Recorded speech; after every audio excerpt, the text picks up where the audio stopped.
तुम्ही आसाराम बापूंच्या केसबद्दल भरपूर ऐकलं असेल, कारण त्याच्याबद्दल खूप डॉक्युमेंटरीज बनल्यात, इवन वेब सिरीज बनल्यात.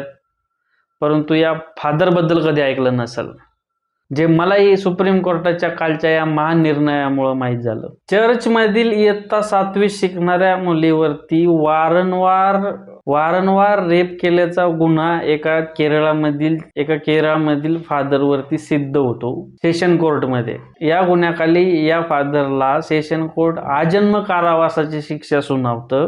त्यानंतर त्याने अपील केल्यानंतर हायकोर्ट याच फादरला त्याच गुन्ह्याची शिक्षा आजन्म कारावासावरून 20 वर्षाच्या कारावासावरती आणून ठेवतं.